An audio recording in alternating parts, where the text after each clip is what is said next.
Everyone, good evening. फिर से हाजिर मैं आपके सामने एक नई न्यूज़ को लेकर के। जी हाँ दोस्तों, अभी मैंने आपको पिछली वीडियो में डेबिट कार्ड और क्रेडिट कार्ड में अंतर समझाया था कि दोनों में क्या अंतर है और दोनों में से कौन-सा कार्ड आपको चूज़ करना चाहिए।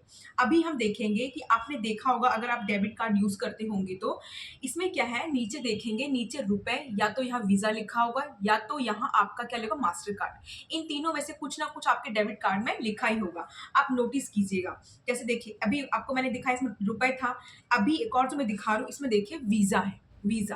तो जानेंगे ये लिखा होने का मतलब क्या है और इसकी क्या इंपॉर्टेंस है। देखिए, पहले क्या होता था कि पहले जो भी जिस भी बैंक में आपका अकाउंट है, खाता है, उसी बैंक के एटीएम मशीन से आप क्या है, पैसा निकाल सकते थे।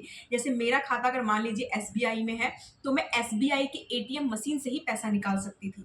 अगर मैं चाहूँ कि मेरा खाता एसबीआई में, लेकिन मैं चाहूँगी कि सेंट्रल बैंक ऑफ इंडिया के एटीएम मशीन से पैसा निकालूँ, तो नहीं निकलता था। इसलिए क्योंकि मेरा डेटा जो भी मेरा डाटा है वो किसके पास है, एसबीआई के पास है।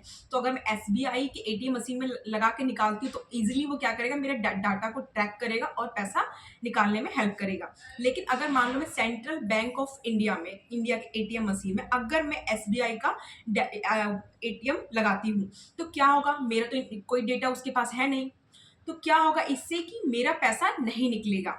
और एक चीज़ और, आप कहेंगे कि मैम ऐसा भी तो हो सकता है कि जो एसबीआई है वो अब सेंट्रल बैंक ऑफ इंडिया को सारी आपकी इन्फॉर्मेशन दे दे, तो ऐसे निकल सकता है। या फिर कोई भी एटीएम मशीन होगा और कहीं भी व्यक्ति का अकाउंट होगा, तो अगर वो डेटा उसको दे देता है दूसरे वाले को, तो बैंक को, तो क्या होगा, आराम से इजीली निकाल सकता है।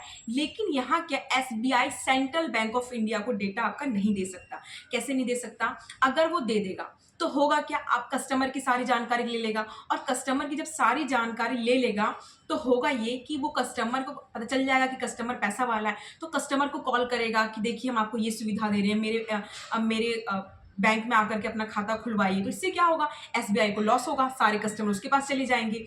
इसीलिए क्या होता है, इसी चीज़ को खत्म करने के लिए, या फिर क्या है, व्यक्ति के पास दूसरी भी परेशानी हो सकती है। मान लीजिए कि जिस व्यक्ति का अकाउंट किसी और में है और घर के पास कोई और एटीएम मशीन है, पास में इमरजेंसी में निकालना है वहाँ से, तो क्या है, अगर एटीएम मशीन नहीं, जो व्यक्ति के पास अकाउंट है जिस बैंक में है, अगर वो एटीएम मशीन सामने नहीं होगा तो इमरजेंसी में तो कोई भी प्रॉब्लम हो सकता है। ऐसे में तो पैसे की दिक्कत आ सकती है, या फिर मान लो कोई मेडिकल इमरजेंसी हो, तो ऐसे में क्या करेगा।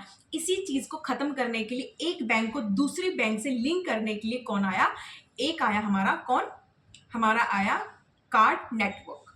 कार्ड नेटवर्क जिसे अभी मैंने दिखाया वीजा, या फिर आपका मैंने दिखाया आपका जो रुपए कार्ड, मास्टर कार्ड, इसे बोलते हैं कार्ड नेटवर्क। अब होता क्या है कि कार्ड नेटवर्क के पास सारी इंफॉर्मेशन हमारी होती है। हमारी जो व्यक्ति का जो इंडिविजुअल डेटा होता है वो एक होता है, जिस अकाउंट में उसका खाता है उसके पास उसकी इंफॉर्मेशन होती है। दूसरा होता है कार्ड नेटवर्क के पास, मतलब वीजा, मास्टर कार्ड, रुपए, जो भी आपके पास है। अब क्या करेगा, मान लो मेरे पास एसबीआई का, मेरा अकाउंट होल्डर हूँ एसबीआई में, और मेरा क्या है, मेरे पास एसबीआई का एटीएम मशीन है, लेकिन मेरे घर के पास सेंट्रल बैंक ऑफ इंडिया का एटीएम मशीन है। तो मैं क्या है, वहाँ कार्ड को लगा करके मैं पैसा निकाल रही हूँ।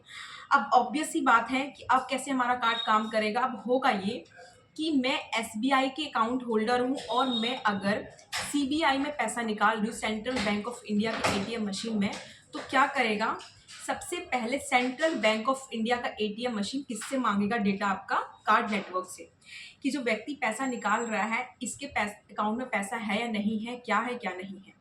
अब एसबीआई ने सारा क्या दे रखा है, डेटा उस व्यक्ति का, किसको, कार्ड नेटवर्क के पास।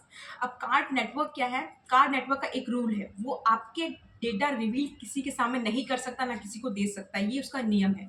वो सिर्फ किसको देगा, सीबीआई को देगा, और उतना ही देगा सेंट्रल बैंक ऑफ इंडिया को जितना कि ज़रूरी है कि ये उस अकाउंट का, उस बैंक का ये अकाउंट होल्डर है और इसके अकाउंट में पैसा है, इसको निकालने दीजिए। तो इतना ही कर सकते हैं, ज़्यादा करेगा तो क्या होगा, इससे तो क्या होगा, जब सारी information CBI, central bank of India का चला जाएगा, तो एसबीआई का कस्टमर तो उधर जा सकता है, क्योंकि उसको लुभाने लग जाएगा कि आप मेरे बैंक अकाउंट में आकर के खाता खोलिए, आपको हम ये सुविधा देंगे, वो सुविधा देंगे। तो इस तरीके से क्या है, कार्ड नेटवर्क काम करता है। कार्ड नेटवर्क क्या है, कार्ड नेटवर्क के माध्यम से ही क्या है, आप किसी और के डेबिट कार्ड लेकर के आप किसी और के एटीएम मशीन में जाकर के पैसा निकालते हैं। तो यही हेल्प करता है हमारा कार्ड नेटवर्क। अगर कार्ड नेटवर्क नहीं होता तो शायद ही आप किसी और के किसी और के बैंक में आपका अकाउंट है और किसी और के एटीएम मशीन में शायद ही आप उससे पैसा निकाल पाते।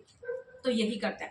जो अभी आप देखते हैं आपके पास वीज़ा, मास्टर डेबिट कार्ड या फिर आपका रुपए डेबिट कार्ड जो भी आपके पास, तो ये जो है ये क्या है, ये जो इशू कर रहा है कार्ड, ये कार्ड इशूअर तो होता है हमारा बैंक, लेकिन जो कार्ड जो बना के देता है, जो भी आपका ओटीपी वगैरह जो भी भेजता है, जब पैसा आप निकालते हैं कटता है तो सारा काम कौन करता है, कार्ड नेटवर्क। और इसके लिए वो सर्विस चार्ज आपसे करता है इनडायरेक्टली, किसको क्या करके, जिस अकाउंट में आपका क्या अकाउंट है, जिस भी बैंक में आपका अकाउंट है उसको कह करके ये इनडायरेक्टली आपके अकाउंट से पैसा कटवाता है।